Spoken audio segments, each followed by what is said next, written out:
Bonjour, voici une petite vidéo donc sur les esprits de la nature. Nous allons parler de leurs propriétés, de leurs capacités, mais aussi des éléments dont ils dépendent, c'est-à-dire la terre, l'eau, le feu ou l'air principalement. Si l'on prend par exemple l'exemple des esprits de la terre, nous allons trouver les tornes, les roms, les gnomes, les lutins, les farfadets, les petites fées, les nains, les trolls, les elfes et les faunes. Donc, tous ces esprits vont avoir un point commun, c'est qu'ils sont connectés à Gaïa, ils sont connectés à notre planète, et donc si l'on fait un travail de communication vibratoire avec eux, effectivement, ils vont nous aider à dynamiser notre premier et notre deuxième chakra, donc à nous ancrer. Chose très importante, car si on n'est pas assez ancré, on a du mal à communier avec le divin. Cependant, par exemple, les faunes et les elfes sont davantage en lien avec le monde végétal. Les trolls et les nains sont davantage en lien avec le monde minéral. Les gnomes, eux, vont préférer les terriers de taupe ou de lapin, par exemple. Les farfadets aiment les endroits avec beaucoup de mousse ou les champignons très colorés, par exemple. Et enfin, les petites fées aiment les fleurs très colorées ou très odorantes. Donc nous allons pouvoir nous rendre compte que chacune de ces présences, si elles activent nos premiers chakras, donc nous aident à nous ancrer, eh bien, ils ont chacun une petite différence et en communiant avec eux, on va pouvoir découvrir cela. Il y a ensuite les esprits de l'eau. Alors il y a les ondines, les nymphes et les sirènes que l'on va trouver sur les cours d'eau. Et donc ces présences se nourrissent de la musique de l'eau. Ces présences adorent cela et donc c'est là qu'on va les rencontrer. Les tritons sont bien souvent sur les nénuphars, sur les plans d'eau. Et ils adorent les couleurs et les odeurs des nénuphars.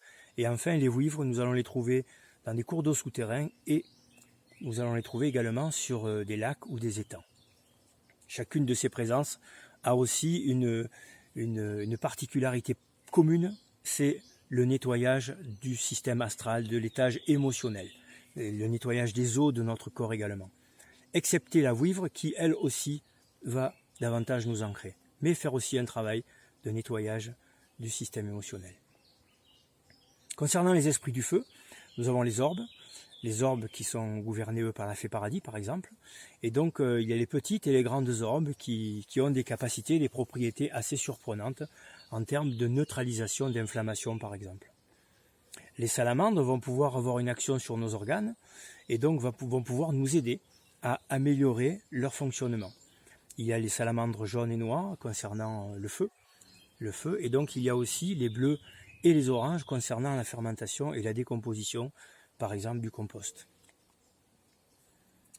Les esprits de l'air, alors nous allons les trouver à la cime des arbres, et nous allons rencontrer les sylphes, les vestales et les riels, et donc ce sont des esprits qui peuvent, eux, dans leur capacité, leur propriété, nous aider à fluidifier le flux de nos pensées lors d'une méditation par exemple. Parce que quand on médite, on a des fois un flot de pensées incessant. Eh bien, de communier avec un esprit de l'air, ça peut nous aider à fluidifier nos pensées. Donc, vous l'aurez compris, chacune de ces présences a des propriétés, a des capacités étonnantes, surprenantes et sont pleines d'amour. C'est-à-dire qu'ils sont d'accord pour communier avec nous, ils sont d'accord pour partager un rocher, à condition de ne pas arriver en sauvage et de respecter cela. Donc, si ces présences sont capables de nous apporter de leur capacité ou de leur propriété, eh bien, à nous de leur apporter également en retour quelque chose. Il ne faut pas que ça fonctionne en sens unique. Qu'est-ce qu'on peut leur apporter?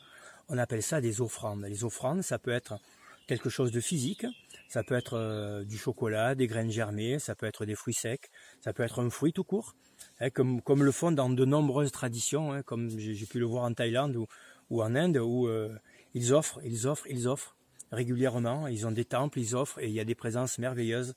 Eh bien là c'est pareil, il ne faut pas toujours demander à nos amis de la nature, mais il faut aussi leur offrir quelque chose de physique à condition que ce que l'on offre soit centré et vibratoire, c'est indispensable bien évidemment. Et puis aussi on peut offrir quelque chose de soi, ça peut être, on joue d'un instrument de musique, eh bien on peut jouer et leur dire, ben voilà, je joue pour vous. Voilà, ils vont être très honorés, ça va leur plaire. Et si vous n'avez pas d'instrument, vous pouvez chanter. Vous pouvez chanter un chant que vous connaissez ou des vocalises, tout simplement. Dès l'instant où on fait ça avec son cœur, les présences adorent ça.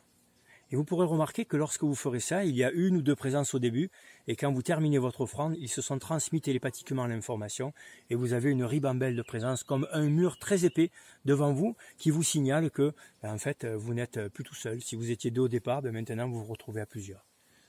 Voilà un petit peu ce qui est important avec nos amis de la nature, c'est de pouvoir les identifier, de connaître leurs propriétés pour pouvoir communier avec eux, mais aussi de leur offrir quelque chose pour qu'il y ait un échange. Pour terminer, si on parle un petit peu de leur hiérarchie, on va trouver les esprits de la nature logiquement, je dis bien logiquement, dans la 5e dimension. Ils sont gouvernés, eux, par des grandes fées ou des rois ou des reines, qui sont dans la 7e dimension. Eux vont être gouvernés par des dévas de la 9e. Alors par exemple, il y a Astérios, il y a Dagda, il y a Cernunnos, qui sont dans la 9e dimension, qui eux vont être gouvernés par des grands dévas. Alors quels sont ces grands dévas? Si on parle de la Terre, par exemple, nous allons trouver le dieu Pan pour la végétation, nous allons trouver Pégase pour les animaux et Chronos pour les minéraux. Nous avons après 2 dévas pour les eaux douces, 2 dévas pour l'air et 2 dévas pour le feu. Certains sont plus connus que d'autres, par exemple Zeus pour le feu, très connu, Poséidon aussi. Voilà, donc il y a donc cette hiérarchie 11, 9, 7, 5, mais ça continue puisque les grands dévas qui sont au nombre de 22 sont gouvernés par un archange qui s'appelle l'archange Sandalphon, qui lui aussi fait partie d'un nombre de 22 archanges qui sont gouvernés par un Elohim, etc., etc., etc. Voilà un petit peu comment fonctionne cette hiérarchie. Alors je disais logiquement dans la 5e dimension. Pourquoi je disais ça? Parce que certains ont découvert qu'il y avait des esprits de la nature qui avaient changé de dimension. Et effectivement, ce n'est pas faux. Il y a quelques esprits de la nature qui sont de type cristallin ou de type cristalline. Et donc maintenant, ces présences, on pourrait trouver un elfe cristallin. Et effectivement, cet elfe-là, on va le trouver dans la 11e dimension. Il pourrait être gouverné par un roi ou une reine cristallin qui est dans la 13e dimension. Voilà pourquoi certains formateurs maintenant trouvent des présences dans des dimensions un peu plus importantes comme la 11e ou la 13e. Mais ce sont des présences comme les elfes ou les licornes de type cristalline. Et donc, il y a vraiment une vibration qui est différente par rapport à nos amis de la nature qui, eux, bien évidemment, sont toujours dans la 5e dimension. Ils sont un petit peu comme nous, d'ailleurs. Ils montent en vibration, mais éthériquement, ils sont toujours dans la 5e dimension, accompagnés par les rois ou les reines, qui, eux, par exemple, si on prend un exemple, vous allez trouver pour le règne végétal les faunes ou les elfes. Donc dans un petit arbre, vous allez trouver personne, il va y avoir l'esprit de l'émanation de l'âme groupe, d'un grand chêne par exemple, qui est là, c'est pas un chêne, ça fait rien, voilà. Et ensuite l'arbre va grossir, et hop, il y a un elfe ou un faune qui va se mettre dedans. L'arbre va continuer à grossir, il va y avoir un roi ou une reine, hop, il va grossir, on va trouver Dagda, et enfin, l'arbre va devenir énorme, ça va devenir l'arbre maître de la forêt, et on peut trouver le dieu Pan dans cet arbre-là, ou Dana qui est sa compagne. Et bien souvent, très proche de ce gros arbre où on trouve le dieu Pan, on peut trouver un vortex, et là, en fonction du vortex, on peut deviner s'il est lévogire ou dextrogire. À savoir, petit rappel, si le tronc est très très large avec des branches basses et que l'arbre tourne un petit peu sur la gauche, il est lévogire, donc il est propice à l'ancrage. Et si l'arbre monte très très haut, il a un port royal, et pourquoi pas le tronc tourne un tout petit peu vers la droite, c'est un vortex qui serait donc dextrogire, et donc qui serait propice à la communion avec le divin. Voilà un petit peu comment fonctionnent nos amis, esprits de la nature, que nous adorons. C'est un monde merveilleux, plein d'amour, et je vous invite à rentrer dans une forêt avec cette conscience-là. Maître Ivanov disait, le premier arbre que l'on rencontre, on lui dit combien on l'aime, combien on a de l'amour pour lui, et on demande à cet arbre de transmettre cette information à tous les arbres de la forêt. Faites cette expérience-là, vous verrez, les arbres vont se coucher sur vous éthériquement pour vous bénir de leur énergie. Et toutes les présences vont vous sentir cet amour que vous avez pour la nature. L'homme ne la respecte plus et la nature a besoin d'hommes qui respectent ces différents éléments.